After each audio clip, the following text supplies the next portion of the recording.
तो देखिए यदि 10 मार्क का क्वेश्चन होता है ना, तो आप शुरू में आ जाइए 10 मार्क का क्वेश्चन जहाँ लिखा है फर्स्ट पेज में। तो जैसे 10 मार्क का क्वेश्चन जो होता है 150 वर्ड्स का रहता है, राइट। और ये 10 मार्क का रहता है यूपीएससी में। तो आइडियल जो टाइम होता है ना वो 7 मिनट्स का होता है। तो इसमें मार्किंग किस बेस पे करते हैं, ये दोनों के लिए ज़रूरी है। जो चेक करता है उसके लिए भी, और जो आंसर लिखता है उसके लिए भी ज़रूरी है जानना। तो देखिए क्या है कि अगर 10 मार्क का क्वेश्चन है और अगर है इंट्रोडक्शन बॉडी कंक्लूजन, मतलब कि किसी भी आंसर में ये 3 चीज़ होती है, IBC, introduction, body and conclusion. तो अगर इंट्रोडक्शन की बात करें, अगर इंट्रोडक्शन आपका बिल्कुल रेलेवेंट है तो आपको इंट्रोडक्शन में देना है 1 से 1.5 मार्क्स एज एन एवरेज। 1 से 1.5 मार्क्स 10 मार्क के क्वेश्चन में है।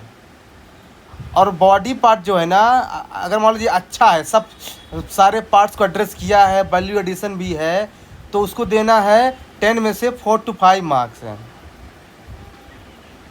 4 मतलब 4 मार्क्स भी हो सकता है, 4 मार्क्स है, ये भी 5 मार्क्स है। और कंक्लूजन में जो है अगर बिल्कुल रेलेवेंट है कंक्लूजन है तब देना है 1 मार्क्स है। तो मतलब कि 10 मार्क के क्वेश्चन में जो मैक्सिमम मार्क्स है ना वो 6 मार्क्स तक मिल सकता है, मैक्सिमम 6 या 6.5, अगर बहुत ही अच्छा आंसर है तब। देखिए क्या है कि आंसर 3 टाइप के होते हैं। एक तो होता है कि मतलब बिलो एवरेज, एक होता है एवरेज, और एक होता है गुड आंसर। तो अगर आंसर गुड है मतलब कि है ना, तब जाके है ना उसको 6 मार्क्स मिलता है। जनरली जो है ना एवरेज वालों को 4 के आसपास, 4.5 के आसपास इतना मार्क्स मिलता है। और जो बिलो एवरेज होता है ना उनको 3 से कम मार्क्स मिलता है।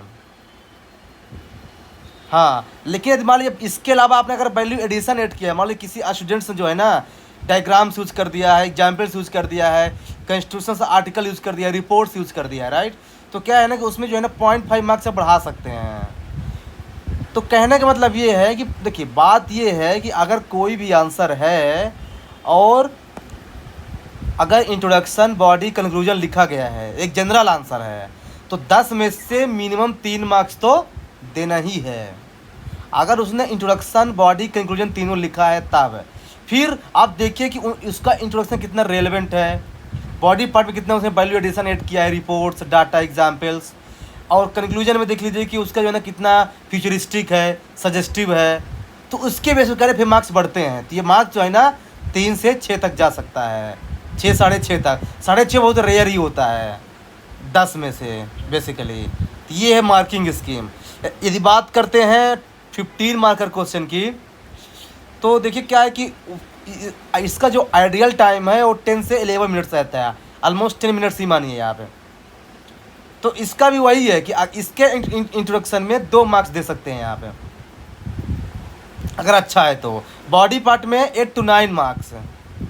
मतलब बॉडी पार्ट में जो है ना, मतलब नहीं बॉडी पार्ट में क्या है ना कि मतलब 8 to 9 मार्क्स का टोटल होता है, तो उसमें से 5 मार्क्स तक मैक्सिमम दे सकते हैं यहाँ पे, मैक्सिमम। फिर कंक्लूजन में जो है आप दे सकते हैं मैक्सिमम 2 मार्क्स है। ये मतलब मैक्सिमम बता रहा हूँ, मतलब कि इंट्रोडक्शन में 2 मार्क्स से ज़्यादा कभी नहीं दिया जाता है, कंक्लूजन में 2 मार्क्स से ज़्यादा कभी नहीं देना है, बॉडी पार्ट में 5 मार्क्स से ज़्यादा कभी नहीं देना है। ये मैक्सिमम बता रहा हूँ। 15 मार्कर के क्वेश्चन में मैक्सिमम जो है ना 8 नंबर दिया जा सकता है, रेयर केस में 8.5, लेकिन 8 मतलब मैक्सिमम है। लेकिन क्या है ना कि बिलो मार्क्स जो है ना इसका 4 मार्क्स होता है। अगर उसने इंट्रोडक्शन बॉडी कंक्लूजन लिखा है तो आपको 4 मार्क्स से कम नहीं देना है। हाँ, फिर क्या है कि अगर वैल्यू एडिशन जैसा किया है ना उससे अकॉर्डिंग जो है ना फिर 5, 6, 7, 8 ऐसे पे मार्क्स वेरी करता है बेसिकली। अभी मैं आपको एग्जाम्पल से बताऊंगा।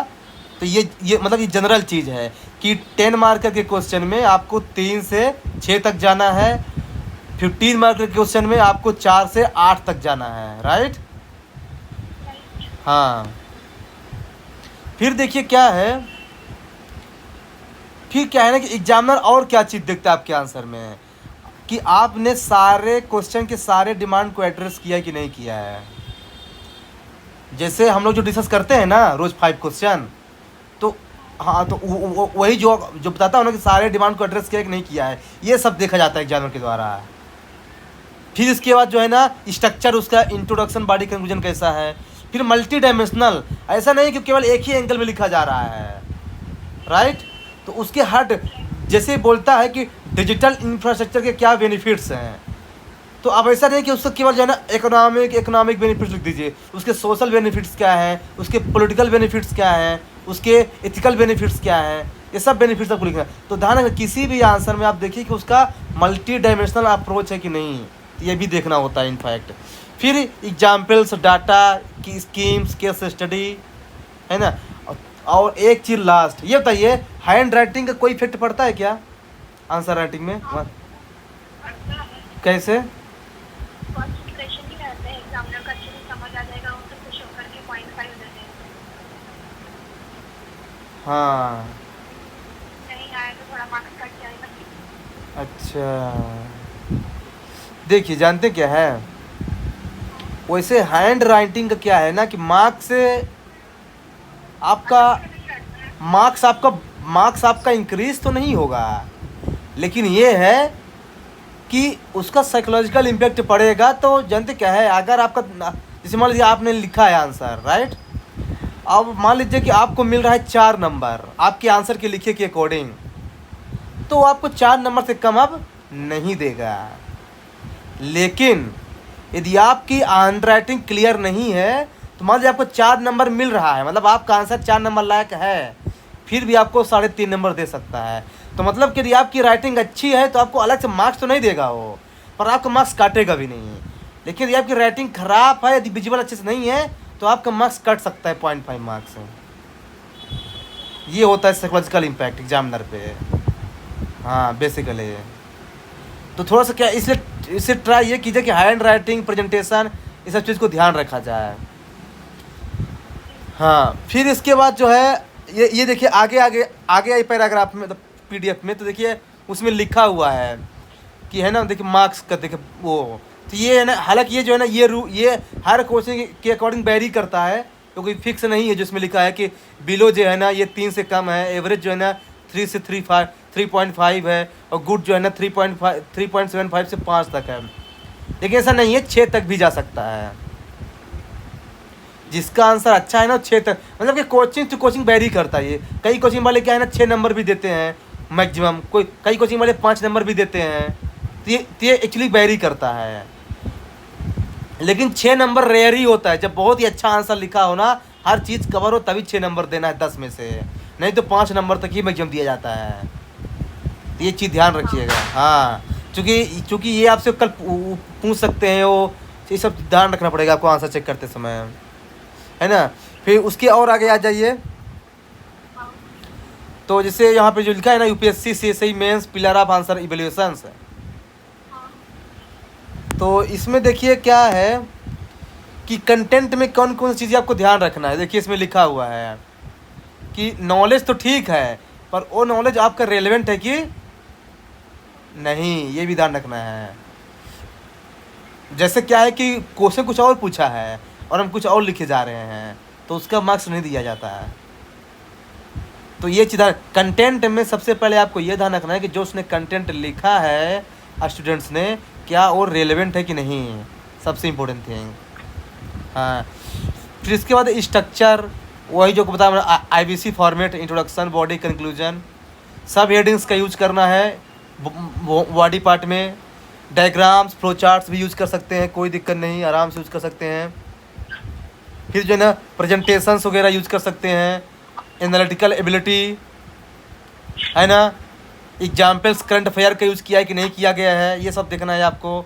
टाइम एंड वर्क मैनेजमेंट आपको देखना है कि टाइम वर्क मैनेजमेंट है ना, हाँ कैसे। अब देखिए अगर मान लीजिए कोई कैंडिडेट जो है ना 150 वर्ड का है और उसने लिखा है 180 वर्ड, तब क्या करेंगे?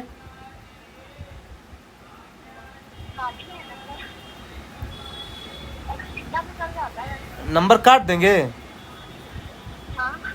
इतना तो चल जाता है, 150 के रहेंगे। अपने रूममेट से पूछिए।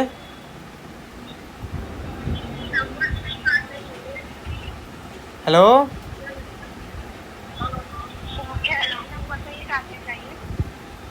अच्छा,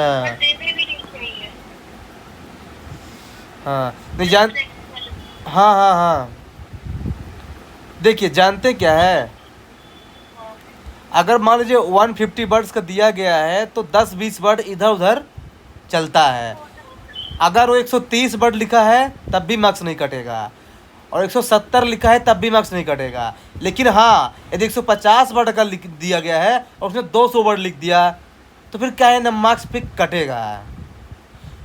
क्योंकि इसका ये मैसेज जाएगा ना कि आपने रूल्स को वायलेशन किया है। जब जब 150 वर्ड्स दिया गया है तो आपने फिर क्यों लिखा एक्स्ट्रा, राइट? तो इसलिए क्या है ना कि अगर 10-20 वर्ड ज़्यादा है ना, मतलब 20-25 वर्ड तो चल जाएगा, लेकिन ज़्यादा नहीं चलेगा। तो इस चीज़ को ध्यान रखिएगा। बाकी पे कंक्लूजन बे फॉरवर्ड तो मैंने आपको बता ही दिया था कि कैसे लिखना है ना। तो देखिए क्या है ना कि यूपीएससी कोई भी अगर एग्जामिनर आपका मार्क्स देगा तो इसी बेस पर देगा, एक नॉलेज के बेस पर, क्लैरिटी कितनी है, एनालिसिस कितना है, बैलेंस, प्रेजेंटेशन, रेलेवेंसी, ये कुछ चीज़ें हैं जो आपको मैटर रखना है आंसर चेक करते समय, ठीक ना। बाकी नॉलेज तो आप लोगों के पास है ही। इसके बाद यदि मान लीजिए कि आपको आंसर लिखने को दे दिया जाए, मतलब अरे आंसर चेक करने के लिए, तो आप फीडबैक क्या देंगे? तो अगर मान लीजिए सिंगल क्वेश्चन है ना, या फिर 2 क्वेश्चन है केवल, तो आपको और आगे आइए, आपको मिलेगा ये फीडबैक वाला सेक्शन। तो देखिए, तो आपको फीडबैक को हमेशा ऐसे डिवाइड करना है, स्ट्रेंथ और योर फोकस एरिया में। अब देख लीजिए स्ट्रेंथ कैसे किया गया है। You know the structure of the answer, intro, body, conclusion. फिर good command over language and handwriting, good knowledge about the topic with keyword, constitutional values. फिर fourth, good conclusion with quote है, ये उसने लिखा है। तो ये जो है ना बेसिकली ये वेरी करता रहेगा आंसर टू आंसर, लेकिन मैं आपको ये एक स्ट्रक्चर बता दिया हूँ कि आपको इन सब चीज़ों को ऐसे देना है फीडबैक उसका। और योर फोकस एरिया में ऐसे बताना है कि अंडरलाइन कीवर्ड्स, राइट विथ सब heading, justify with philosophical ideas, है ना।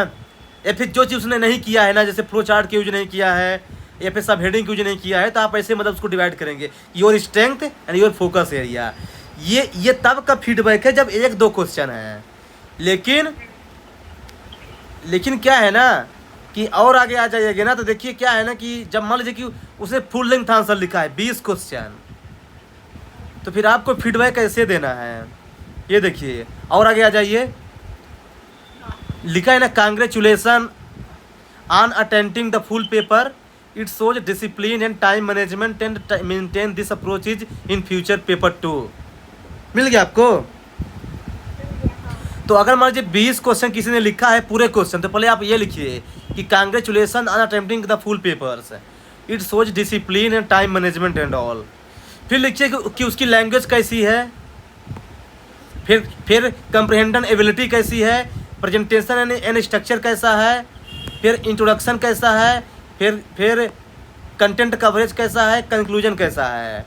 तो आप लोग इसको एक बार पढ़ लीजिएगा, ठीक ना, कि कैसे जो है ना ऐसे आपको रिमार्क देना है जैसे मैंने यहाँ पे दिया गया है। मैं आपको एक मतलब एक फ्रेमवर्क भेजा हूँ कैसे देना है। फिर लास्ट में आपको ये देना है कि overall good efforts, you have good potential and ready for this means all the best. ऐसा आपको जो है ना वो देना है अल्टीमेट रिमार्क है। फिर बात करते हैं कि मान लीजिए आपको कंक्लूजन चेक कर रहे हैं किसी कैंडिडेट्स का, और आपको कंक्लूजन के बारे में कुछ रिमार्क देना है ना, तो आपको क्या रिमार्क देना है? तो ऐसे रिमार्क देना है, conclusion needs improvement as you paraphrase. जैसे मान लीजिए कि उसने कंक्लूजन अच्छा नहीं लिखा है और उसने पैराफ्रेज किया हुआ है, तो आप ऐसा लिखना कि conclusion needs improvement as you paraphrased. हाँ, ऐसा आपको लिखना है। अगर मतलब कंक्लूजन अच्छा है तो आप ऐसा लिखना कि रेलेवेंट, आपको मिल गया जो लिखा है। तो आगे आइए, हाँ, relevant conclusion with suggestive conclusion and keyword है। मान उसका कंक्लूजन रेलेवेंट है तो ऐसा लिखना है कि relevant conclusion with suggestive approach and keywords है, ऐसे। हाँ, ये फिर मान लीजिए आपको कुछ सजेशन देना है तो ऐसे कि conclusion can be better with more holistic approach like linking with विकसित भारत @2047। तो हाँ, तो मतलब कि कंक्लूजन अच्छा है, बैड है, मैं आपको तीनों का एग्जाम्पल बता दिया हूँ। फिर अगर बात करते हैं इंट्रोडक्शन की, तो आपको इंट्रोडक्शन में क्या कमेंट करना है? तो ऐसे decent intro with defining keywords with example, या फिर ऐसा good intro linking with target but can also define keyword है। फिर अगर मुझे उसका इंट्रोडक्शन अच्छा नहीं है तो आप ऐसा कर सकते हैं, introduction needs improvement as you paraphrased it है। या फिर उसने ऐसा लिखा है कि good efforts an intro with context है but make it more holistic है। फिर आप कोई अपना इंट्रोडक्शन, अगर ध्यान रखिए, अगर कोई कैंडिडेट्स इंट्रोडक्शन लिखा है और उसका इंट्रोडक्शन अच्छा नहीं है तो आप अपने से भी एक इंट्रोडक्शन लिखेंगे अल्टरनेटिव है। हाँ, चूँकि आप इवेल्युएटर हैं तो आपको अपने से एक सजेशन लिखना पड़ेगा। फिर मान लीजिए कैंडिडेट्स ने आगे आइए, मान लीजिए कैंडिडेट्स ने कहा कोई मान लीजिए मैप वगैरह बनाया है तो आप good use of map but add more locations है, ऐसा कुछ कर सकते हैं कि आपने मैप अच्छा यूज़ किया है बट उसको और लोकेशन यूज़ कीजिए। हाँ, फिर ये तो हो गया इंट्रोडक्शन और कंक्लूजन का। अब चलते हैं बॉडी पार्ट में कि बॉडी पार्ट में क्या क्या आपको कमेंटेट करना। जैसे मान लीजिए ऐसा वेल रिटन पॉइंट्स है ना, मान लीजिए कोई उसका पॉइंट उठा लीजिए, जैसे well written points like soil contamination but better to divide implications into positive and negative one. हाँ, फिर मान लीजिए कोई फैक्चुअल इन्फॉर्मेशन उसने लिखा है तो ऐसा लिख दीजिए कि good factual informations like 26 million hectares but make it short and address all parts of the question equally. या फिर ऐसा करते हैं, it is a good approach to write hidden demand with flow charts. अगर उसने हिडन डिमांड लिखा है ना, आपको बताया था ना हिडन डिमांड कैसे लिखते हैं। हाँ, तो वही है। फिर मान लीजिए और नीचे आइए, valid points like guaranteed income with flow charts but add more points. मान लीजिए उसने पॉइंट कम ऐड किया तो आप लिखना कि आपके पॉइंट्स वैलिड हैं पर आप और पॉइंट ऐड कीजिए ऐसे। या फिर किसी मान लीजिए उसने किसी चीज़ का रेफरेंस दिया है, nice reference of E name with flow charts, ऐसे कर सकते हैं। तो समझ रहे हैं ना कि ये मतलब बॉडी पार्ट से कुछ कमेंट आए हैं जो आपको जो है ना चेंज करते करते उसको आप सीख जाएंगे कि कैसे उसको लिखना है। जैसे मैंने आगे और लिखा है, it is a good approach to write head demand, तो ये तो हो गया। Relevant points, valid points, fair points, satisfactory points, आपको बदल के लिखना है। ऐसा नहीं केवल एक ही पार्ट लिखना कि वैलिड पॉइंट्स है, कहीं पे वैलिड पॉइंट्स, कहीं पे रेलिवेंट पॉइंट्स, कहीं पे वेल रिटेन, कहीं पे फेयर पॉइंट्स, कहीं पे वेल डिस्कस्ड। इसे आपको चेंज करके लिखना है बेसिकली। हाँ, तो मतलब और मान लीजिए कि आपको बॉडी पार्ट में जो भी उसने लिखा है ना उसके अलावा भी आपको 1-2 पॉइंट आपको अपने से हर आंसर में देना है कि आप ये भी पॉइंट ऐड कर सकते हैं। जैसे मैं आपको जो आंसर भेजा था आपने देखा है उसको ना। हाँ, देखा। तो आप देखे होंगे कि लेफ्ट साइड में मैंने लिखा है कि उसने क्या किया है और राइट साइड में मैंने क्या किया था कि हम अलग से क्या ऐड कर सकते हैं। तो आपको भी यही करना है कि लेफ्ट साइड में बताना है कि आपने क्या किया है, मतलब कि स्टूडेंट्स ने। राइट साइड में आपको अपना देना है ओपिनियन कि आप और क्या ऐड कर सकते हैं। राइट। हाँ, तो ये कुछ मेजर चीज़ मैंने को बताया कि आंसर लिखते इसमें आंसर चेक में क्या क्या चीज़ ध्यान रखना है। मार्किंग सिस्टम मैंने बताया आपको, फिर मैंने कुछ ये बताया कीवर्ड्स क्या क्या यूज़ करना है, इंट्रोडक्शन, बॉडी, कंक्लूजन्स और फीडबैक वगैरह, है ना। अब आप क्या है ना कि आप लोग का है ना, मैं आप लोगों को जो है ना आंसर भेजूंगा